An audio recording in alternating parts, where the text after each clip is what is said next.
Nursing और paramedical staff के लिए बहुत बड़ी खुशी की बात है। वीडियो को आगे जाने से पहले मैं आपको बता दूं कि आप हमारे चैनल पर गवर्नमेंट जॉब पैरामेडिकल नर्सिंग से रिलेटेड सारी मदद प्राप्त कर सकते हैं और उसकी नोटिफिकेशन के साथ साथ जब तक एग्ज़ाम आपका किसी गवर्नमेंट हॉस्पिटल में या किसी गवर्नमेंट सेक्टर में ऐसा पैरामेडिकल स्टाफ या नर्सिंग के स्टाफ के तौर पर नहीं हो जाता है, तब तक यहाँ पर आपको मदद मिलती रहेगी। इसीलिए आप इस चैनल को जरूर सब्सक्राइब कर ले और बेल आइकन प्रेस कर ले ताकि इंपॉर्टेंट नोटिफिकेशन आपको सबसे पहले प्राप्त हो। आइए अब बात करते हैं कि किस स्टेट में 52,000 पदों पर पैरामेडिकल स्टाफ और नर्सेस की बहाली के लिए सूचना प्राप्त हुई है। सामने स्क्रीन पर जो आप देख रहे हैं ये उत्तर प्रदेश के माननीय मंत्री श्री पाठक जी हैं, जिन्होंने एक कार्यक्रम में ये सूचना दी कि जल्द ही 52,000 पैरामेडिकल और नर्सिंग स्टाफ का भर्ती हमारे प्रदेश में की जाएगी और ऐसा उन्होंने एक बड़ी सोच के साथ किया है। तो सबसे पहले धन्यवाद राज्य सरकार का, जिन्होंने इतनी बड़ी भर्ती के लिए सूचना हम लोगों को प्रदान की। अब बात करते हैं कि इसका सिलेबस क्या होगा और कब से ये एग्ज़ाम होगा। तो मैं आपको बता दूं कि अगले महीने इसकी नोटिफिकेशन आपको जारी हो सकती है और सिलेबस जो आपने अपनी 4 साल की पढ़ाई की है नर्सिंग की, अगर आपने बीएससी नर्सिंग किया है या जीएनएम की पढ़ाई की है तो उसके जो कोर सब्जेक्ट हैं उसी पर आधारित एमसीक्यू क्वेश्चन होंगे।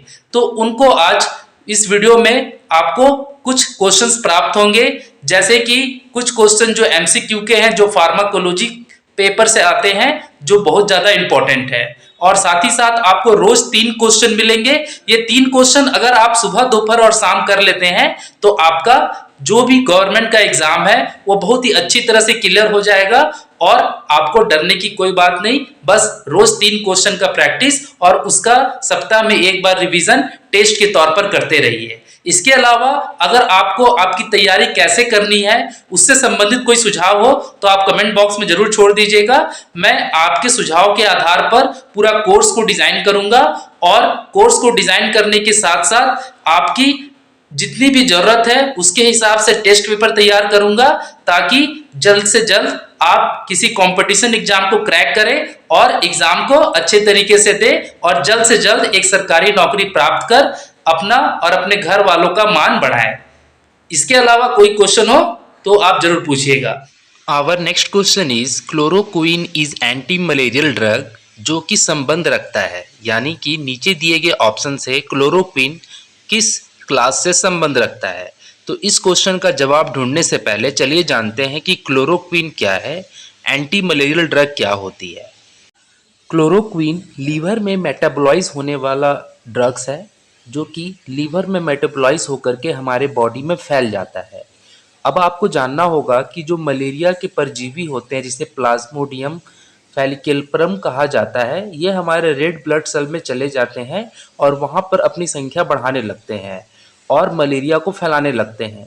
और जो दवा इसमें इस्तेमाल की जाती है मलेरिया के जो भी सूक्ष्म जीव हैं उसे रोकने के लिए, उसे एंटी मलेरियल ड्रग कहा जाता है, जिसका एग्जाम्पल है क्लोरोक्वीन।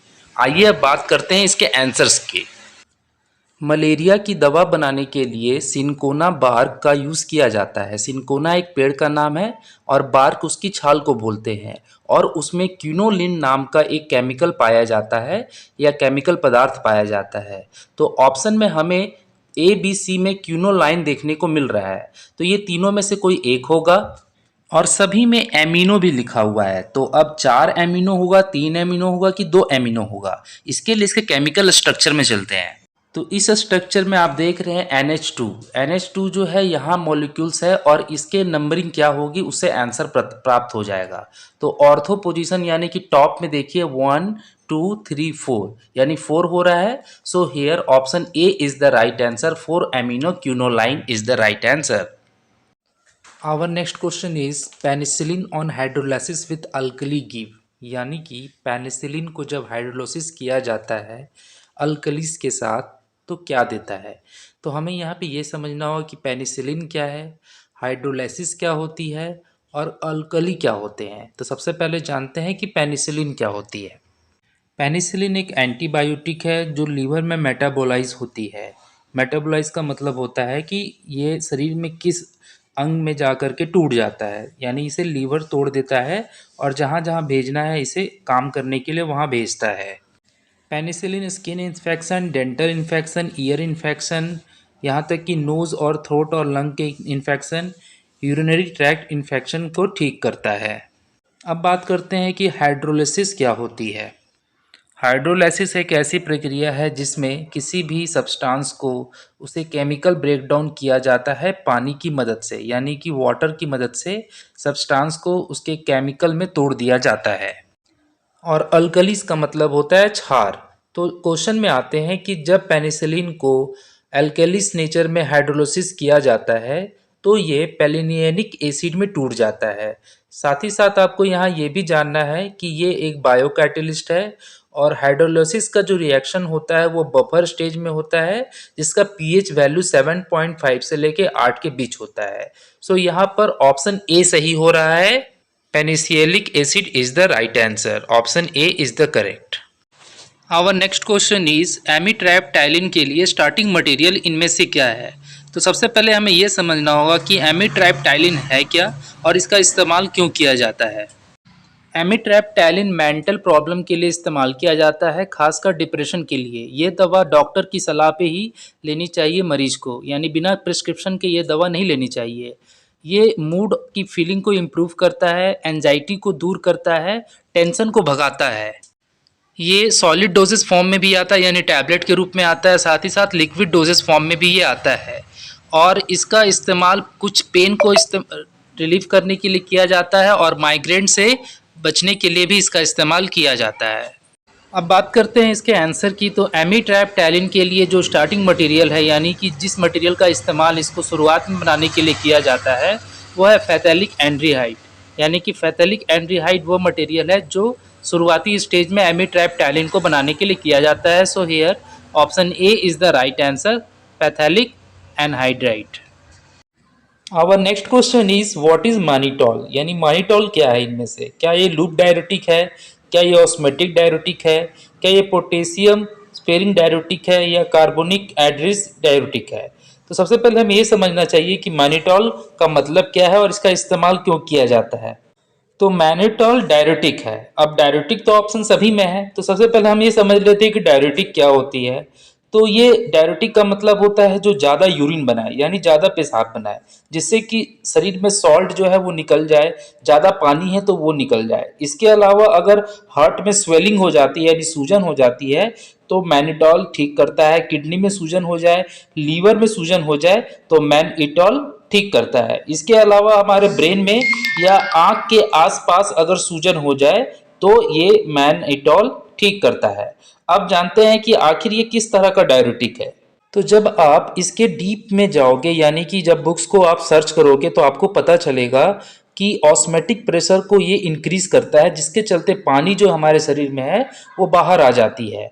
तो यहाँ पर ऑस्मोटिक जो है ऑप्शन बी में सही हो रहा है। So here option B is the right answer, osmotic diuretics.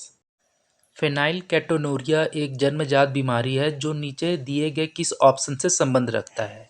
तो सबसे पहले हमें यह जानना होगा कि फेनाइल कैटोनूरिया का अर्थ क्या हुआ।